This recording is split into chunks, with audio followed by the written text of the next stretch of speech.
That's crazy. In 2026, we are burning crosses. A disturbing scene in Chicago is raising questions and triggering intense reactions online. A large burning cross was discovered in Grant Park, one of Chicago's most recognizable public spaces near Lake Michigan. Video captured by a passing motorist shows the wooden cross engulfed in bright orange flames as it leaned against a tree. The Chicago Fire Department confirmed the object was a cross and said firefighters extinguished the blaze. Now, investigators are trying to determine exactly how it got there and why. Chicago police say there were no reports of injuries, but officers are investigating the circumstances surrounding the object on fire and are working to establish a motive. As authorities search for answers, the dramatic visuals have exploded across social media. One widely shared post claimed that a white man carrying a dark-colored backpack was seen walking away from the scene. The post described the burning cross as a racial hate symbol, often associated with the Ku Klux Klan, and asked, "Is this what this country has become now?" Others were simply stunned by what they believed they were seeing. One commenter wrote, "Is that a burning cross at Millennium Park in Chicago?" But not everyone was convinced. Some social media users dismissed the footage entirely, posting comments such as "fake" and "very fake AI." At this stage, authorities have not publicly linked the incident to any hate group, ideology, or motive, and the investigation remains ongoing. Among those who witnessed the scene firsthand was 43-year-old Kanika Carlton. She was driving home with her daughter and mother-in-law when they came across the burning cross.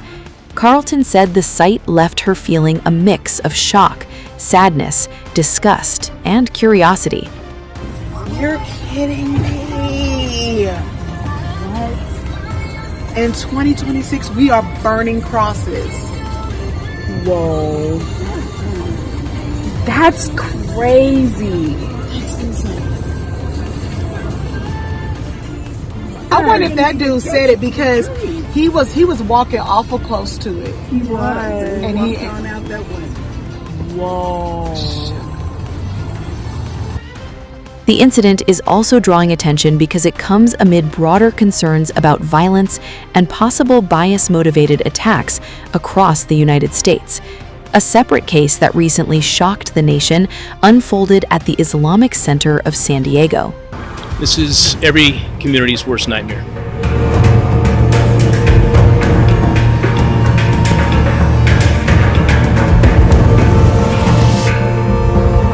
I was in my house when I heard the shots ring out on my street.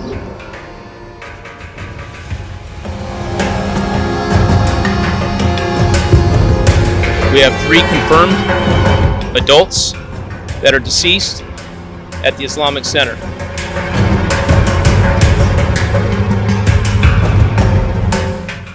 We are considering this a hate crime until it's not.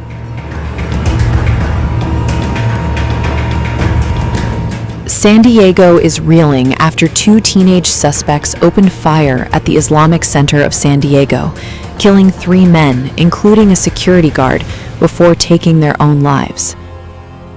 I was in my house when I heard the shots ring out on my street. Then a few minutes later go out and look, and some glass on the street. Gardner looks all shaken up, and at the end of my street over at Hatton, there's one of the shooters on the floor getting revived by the police officers, and huge police presence pulled up. All the streets are shut down over there. Police are now investigating the massacre as a possible hate crime. At about 11:43, we received a call of an active shooter at the Islamic Center. Within 4 minutes, officers arrived on scene and observed immediately 3 what appeared to be deceased victims out in front. They immediately began to deploy with an active shooter response into the mosque and adjacent school. Moments later, at the 3800 block of Hatton, officers were called to that location where they found a vehicle in the middle of the street with who we believe to be the shooters in this incident, both deceased. The circumstances that led up to this and the details of what happened and exactly which time it happened will come out in the days ahead. Police Chief Scott Wall said officers were already searching for the teens after the mother of one suspect reported him missing on May 26th, fearing he was suicidal and realizing weapons and her vehicle were gone. Because of the Islamic Center location, we are considering this a hate crime until it's not. And at this point, we're going to work closely with the FBI to make sure that we are matching all the resources that we need for this investigation.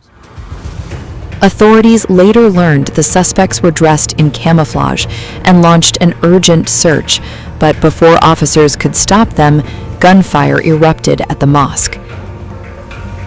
This is a time for making sure that we do everything that's necessary to investigate and fully address the incident that was here today, but to reassert, as I always will, that hate has no place in the city of San Diego, and when it happens and crime of any nature occurs, we will hold you accountable.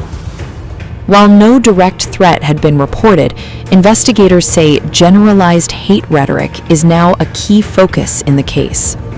About 9:42 this morning, we received a call of a runaway juvenile.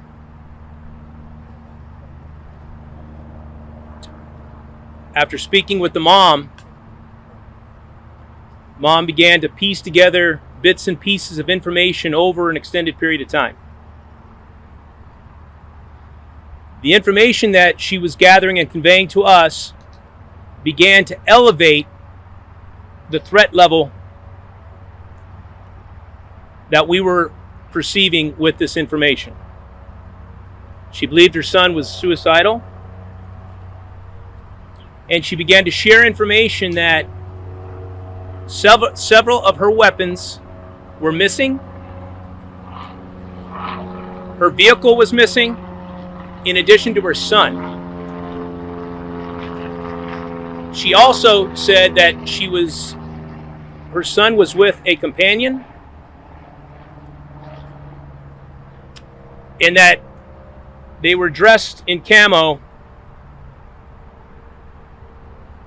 and that is not consistent with what we would typically see from somebody that is suicidal. That began to trigger a larger threat assessment picture. We noted that there were hits with the vehicle down in Fashion Valley.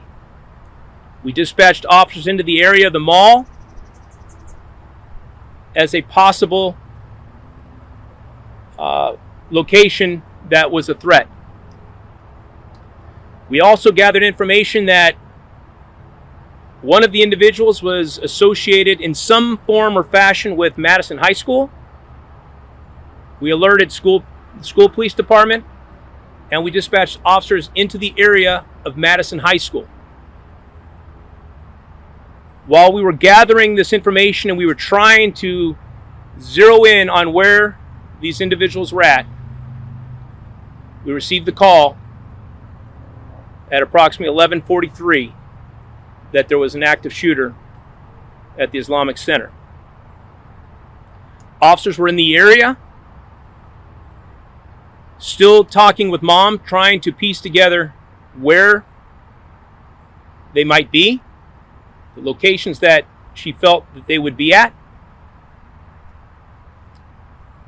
And that was just a few blocks away. Those officers, once they heard what was happening at the Islamic Center, immediately dispatched themselves to the mosque. There was no specific threat to any facility or any place with what we knew. There was generalized hate rhetoric and speech. Mom believed that her son was suicidal, but the additional bits of information led us to believe that there was a bigger threat picture here that we needed to consider.